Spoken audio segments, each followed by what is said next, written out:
Hey, I'm Desi Serna, and welcome to this free lesson on how to guitar solo. I'm going to cover two different things. I'm going to talk about how do you begin that process of becoming a lead guitar player? What does guitar soloing involve, and how do you get started? And then I'm also going to talk a little bit about what you do after you've learned the basics of guitar soloing, but you want to learn how to phrase in a more meaningful way, so you don't sound like you're just playing up and down scale patterns randomly. So we will get to that in the second part of this video. But to begin with, let's talk about guitar soloing, improvising, jamming. What is it and how do you do it? So guitar soloing involves adding lead lines over music. And these lead lines are usually based in some type of a scale pattern, like something like that. We would use that to play melody or maybe a riff or a solo over a piece of music. So there are many different types of scales that you could learn in music, but there are actually two types of scale patterns that are primarily used in popular styles of guitar music.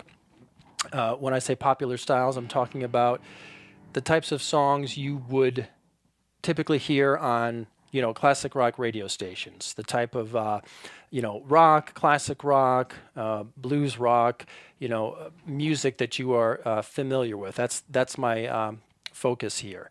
They primarily use two types of scale patterns, either scale patterns called pentatonic scale patterns or scale patterns that are based on the major scale.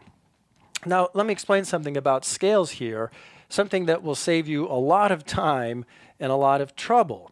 If you go out and try to learn guitar scales because you think, hey, I want to be a good guitar player, so I'm going to learn my scales and I'm going to become a lead guitar player too, you will find a lot of information about scales. There are many types of scales you can learn in music. You'll hear about pentatonic scales and major scales and minor scales and modal scales and harmonic minor and melodic minor and diminished scales and whole tone, half tone scales and super Locrian and super this and all these different types of scales. And you can quickly get very overwhelmed because you're like, wow, trying to wrap my mind around all of this, and there's so many different types of scale patterns, and you can go out and get a book on scales, and it's just page after page after page of patterns and patterns and patterns, and this scale and this scale and this fingering and this fingering, and it can get very overwhelming and it can be very exhausting. And I went through that process myself many years ago. And at some point, as I began to really focus on playing popular styles of music, particularly when I started playing professionally, I realized something really important. The majority of music was based on just two types of scale patterns. I already introduced them, pentatonic and major scales. The other types of scale patterns are either not used at all, believe it or not, or a couple of them are used, but they're used very sparingly. I'll talk a little bit about that here in this lesson. So right off the bat here, your big takeaway is if you're serious about being a good guitar player and about playing lead guitar, you want to focus on pentatonic and major scale patterns. The other types of scale patterns you can disregard for now. You might take a look at some of those later, but you're going to be surprised how much you can do with pentatonic and major scale patterns. I can guarantee that almost all of the guitar solos that you know and love are primarily based on those two types of scale patterns. So major scale patterns are more complicated. They have more notes and they've got half steps in there.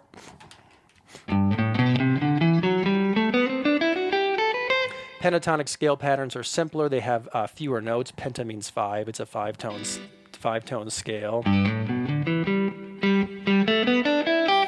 I recommend that if you're just getting started with scales, that you start with the simpler pentatonic scale patterns for a couple reasons. Less notes, so there's a little less to keep track of. The patterns they make on the fretboard are simpler, so the fingerings are simpler. The picking is simpler. But more than just making it easy, pentatonic scale patterns are also extremely common in music, especially guitar music. So many of the guitar riffs and solos that you hear are best based on the pentatonic scale pattern. So it's extremely useful.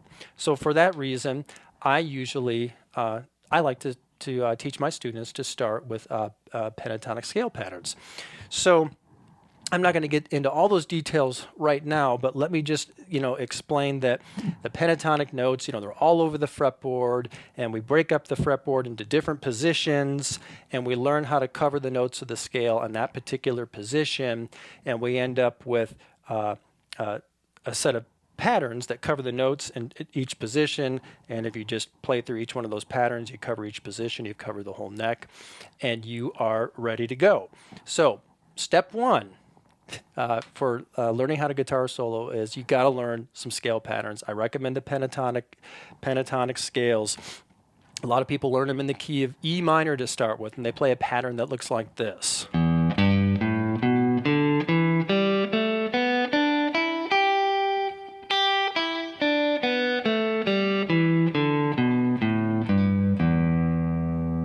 So you might recognize that pattern. It's very common, and you'll see it, all over the internet. You may already know it, or you may have seen that pattern. So you can start with that one, and then if you want to play those same notes in other positions, you learn where the placement of those notes are, and it creates slightly different patterns in the different positions, but it's all the same scale. In this case, it's all the E minor pentatonic scale.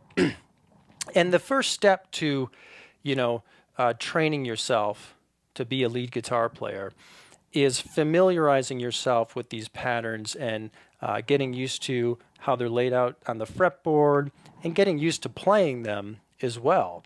As you learn these patterns and you play through them, you're going to be using the fingers on your left hand, your right hand's going to have to follow, you're going to have to pick the strings, you're going to be using the whole fretboard.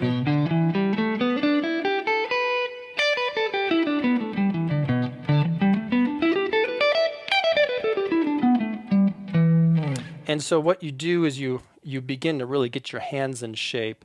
You develop some amount of facility that comes as a result of just physically playing through these patterns. Now, you don't have to master these patterns, or you don't want to spend too much time on them before you move on and start putting them to use. I'm going to talk about that here in a minute. You just want to familiarize yourself with the patterns so that you understand the shapes they make on the fretboard and how they're played, and you just have enough skill to play up and down these scale patterns, as we say. The next step is to actually put the patterns to use by playing music, real music, by playing parts from songs that use the scale pattern. So this is where you are going to get even better at playing the scale patterns. This is where you're going to develop an even better understanding of how they work and what their purpose is. When you connect the pattern to something familiar songs. So you want to learn how to play song parts that use the scale pattern. So we're dealing with pentatonic scale patterns here. I played E minor. So you're going to think about songs that you would play in the key of E minor. There are many songs in E minor that make use of E minor pentatonic.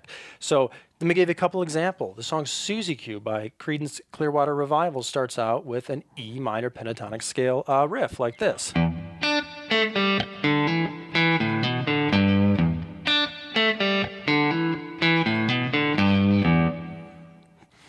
That is a relatively easy to play pentatonic riff. If you learn it, you might want to slow it down a little bit, but it's not too complicated. It stays here in pattern 1. It's making use of some of the open strings, so you don't have to finger every single note. There's some technique in there. You've got there were some hammer-ons where I hammered into certain notes instead of picking them all. So this song is teaching you a little bit about technique. You're not only learning how musicians would use something like the pentatonic scale to make a musical part, but you're also seeing how you would use different types of techniques, in this case hammer-ons, as you play in the scale. While we're on Creedence Clearwater Revival, the song Green River also uses the E minor pentatonic scale.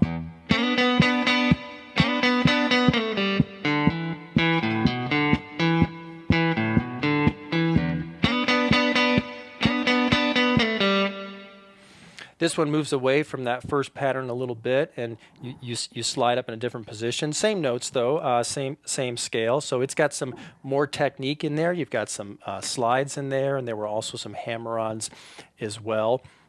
So with every song part that you learn, and notice that I didn't play all of Susie Q, I didn't play all of Green River. I'm just focusing on those specific parts that make use of the pentatonic scale, because I'm trying to learn how this scale works in music. And the only way you can do that is by playing music with it, by seeing what other people have done.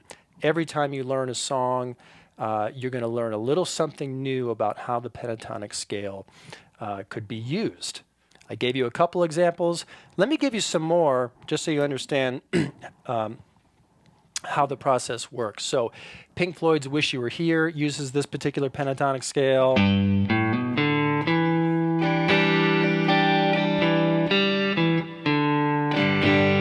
So there's some chords and you had some pentatonic. And if you're familiar with the song, you know that later there's a second guitar that comes in and plays some lead guitar parts.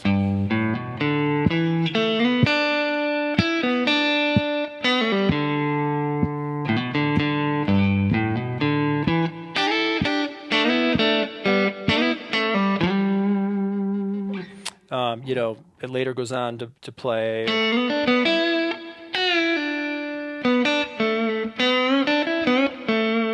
So there's slides, there's bends. I had some pull-offs in there, hammer-ons.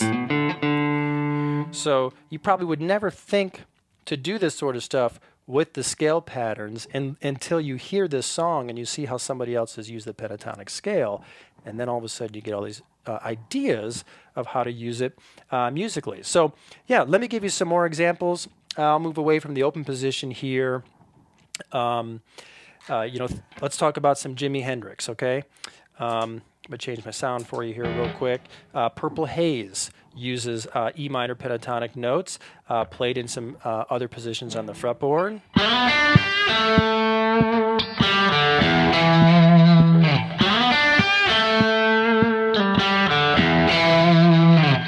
You know, how about some Eagles, Life in the Fast Lane? Let's see.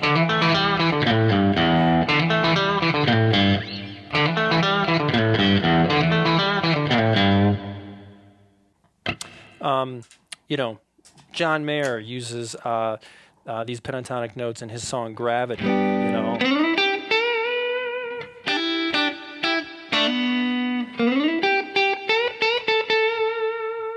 Right?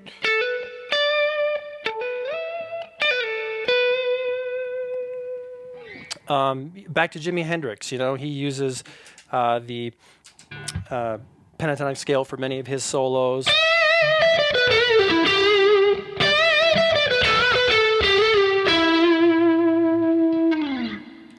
Some of these examples are a little bit more difficult to play than others. I'm trying to give you examples that are within reach of most guitar players. You know, I'm assuming that you're past the beginning stages of playing. You know the basics. You know your open chords and bar chords, and you can strum songs and all that good stuff. And you're ready to kind of take it to the next level now, and you really want to get into riffing and jamming and all of that fun stuff. So many of these songs that I'm referencing here, they might take a little bit of work on your part.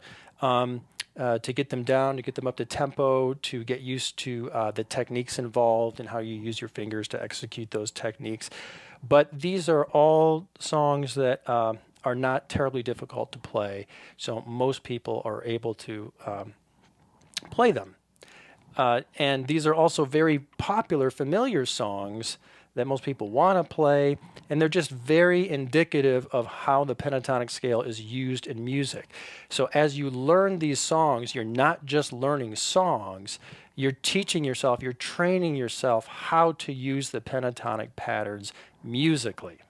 All right, so next I want to talk about how you can go from just knowing scale patterns and knowing how to play songs that use those scale patterns to actually becoming a player who can improvise and jam and create your own music. So I'm assuming that you've got the scale patterns down, you've learned a bunch of riffs and solos, you see how other players are using it, you've picked up on ideas of how you incorporate different technique as you play in the patterns, but now you're really you want to do kind of your own thing with it. You can play along with music, and you can just simply play up and down a scale pattern, and it will sound musical when you play with a track. Let me give you an example. Here's a track that's played in the style of Suzy Q by Creedence Clearwater Revival. We talked about this earlier. It's got a pentatonic riff.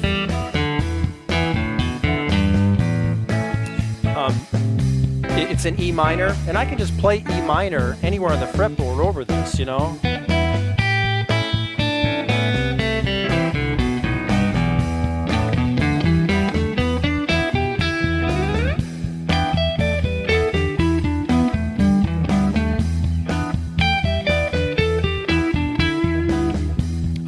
That's all well and good, but that's a start. But you might be thinking, okay, but how can I improvise and jam and phrase in a more meaningful way where it doesn't just sound like I'm playing up and down scale patterns? And the answer is by taking the licks and the phrases that you learned from other songs and building phrases based on those ideas. And that process can start by simply taking the riffs and the solos you've learned and replaying them over other pieces of music. So if I put my track back on here for a second, I know that I can play the actual Suzy Q riff that's part of the song.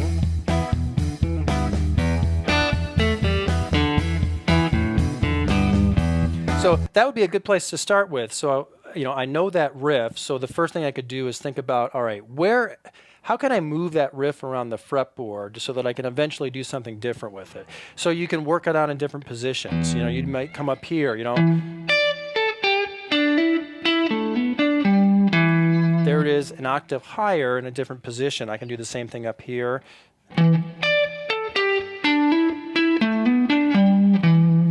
Okay, so let's try that again with the track. So I can play it here.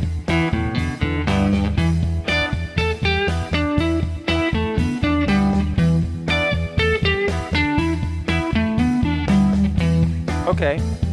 All right, so now I at least know how to move around the fretboard a little bit more. I've gotten away from the open position.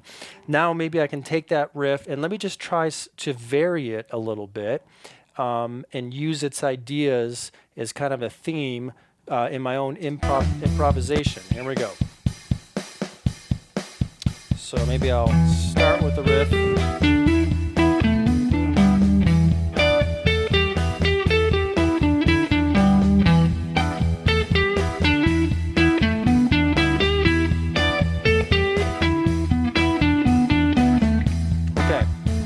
I'm just trying to keep it simple and just play some variations on that riff and fill in a little bit with the scale pattern here. So I'm kind of taking those first steps to, taking what I know and learning how to do something a little bit different with it. Now, I mentioned the song Green River by Creedence Clearwater Revival. It's a different song, but it has a riff in it.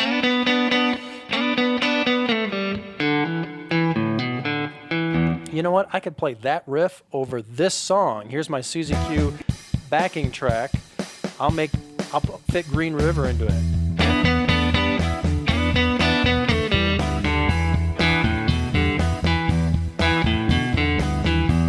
Okay, let me take this riff and let me think about how I could play the same notes in some different positions. Here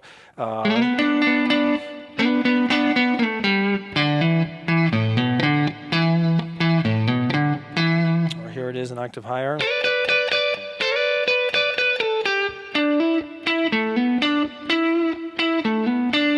Or how about...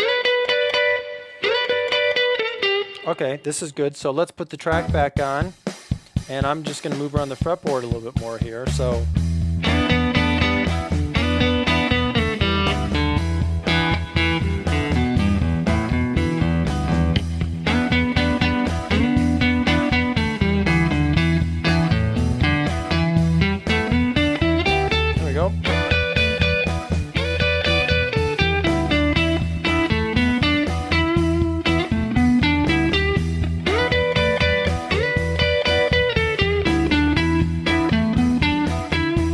Okay, so let's put some variation on it, and let me see if I can mix it up with some of the ideas from Suzy Q.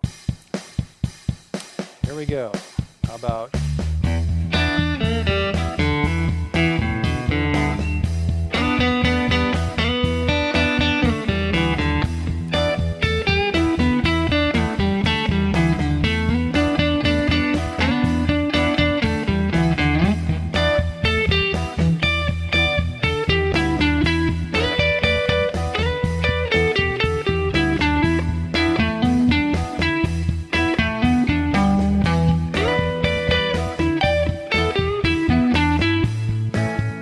Okay, so I'm just mixing it up. I'm taking those ideas and I'm mixing it up. What about Purple Haze? It also used E minor pentatonic. Can I make that work over this track? Let's see. Here we go. So...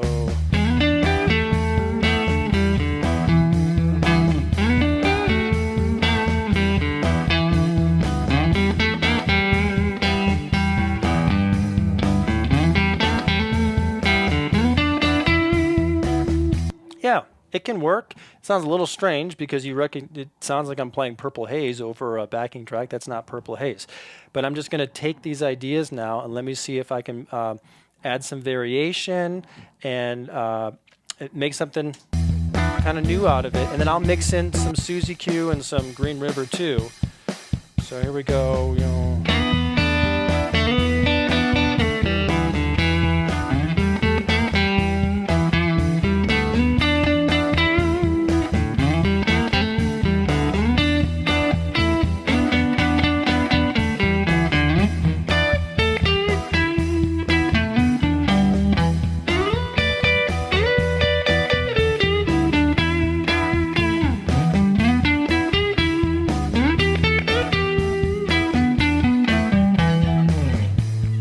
Okay, I'm just improvising here. I'm just keeping it really simple, and I'm just trying to take ideas from these songs that I've mentioned. By the way, I also mentioned the guitar solo to Hey Joe by Jimi Hendrix. Let's see if I can fit that into the track. Here we go.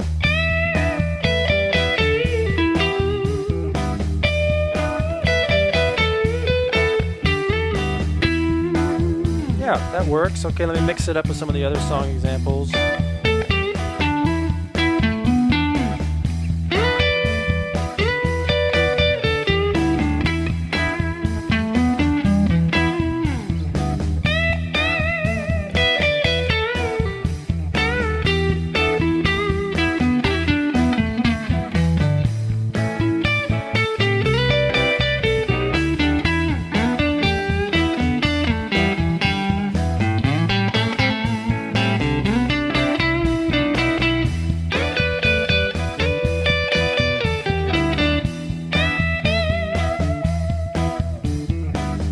All right, cool. So now I'm really starting to put something together here.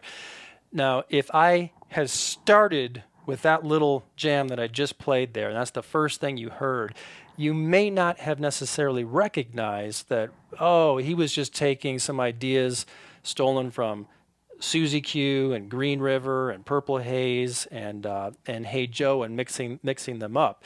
You may not have necessarily heard it that way. It probably just sounded like, now here's a guy that knows how to phrase in the pentatonic scale without necessarily sounding like he's just playing up and down pentatonic patterns. But of course, now that you have seen how that process works, you know where I got those ideas from. I call this process imitate to create. Learn what others have done with the scale first and get ideas, and then slowly start to rework those ideas in your own way over music, and then you will eventually learn how to create your own music and play in your own style and improvise and jam. So let's do this one more time. I'm going to use a different track here. I've got a track that's played in the style of Eric Clapton's Cocaine. So let me, let's see. We'll add some dirt here, and let's try some of the same ideas. Let's see how it sounds over Cocaine.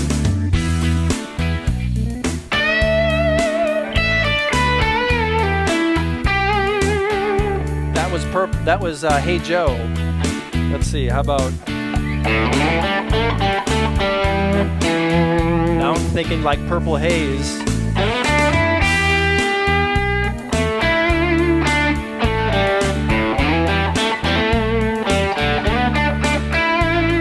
How about some Green River?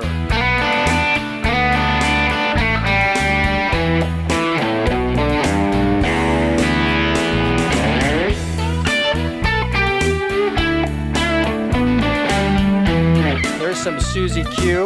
There's some guitar soloing in the track too, just ignore that. So, and by the way, I can always fill space by just playing up and down the scale. I don't want to do that all the time, then it just sounds too much like scale, so I might do something like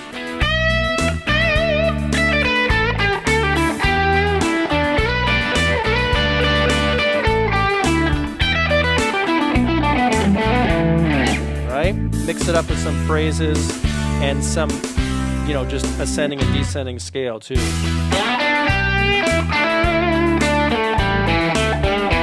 I'm in the position of Purple Haze now. How about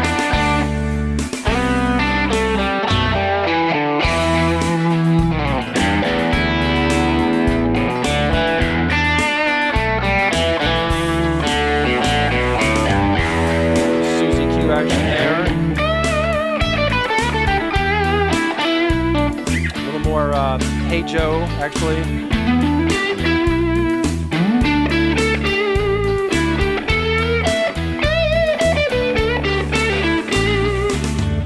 Anyway, you get the idea. I can go on all day. Obviously, I've been playing for years.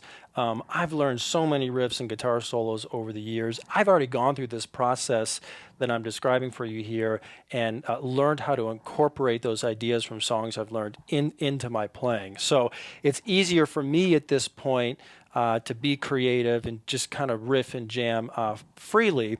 But you'll get to that point too. It just takes some time and you just have to follow the steps, right? So you got to learn the patterns. You've got to learn songs so you know how to use those patterns in music. And then every riff and solo that you learn will help you build your vocabulary of licks and phrases that can be part of your own playing. You're imitating to create.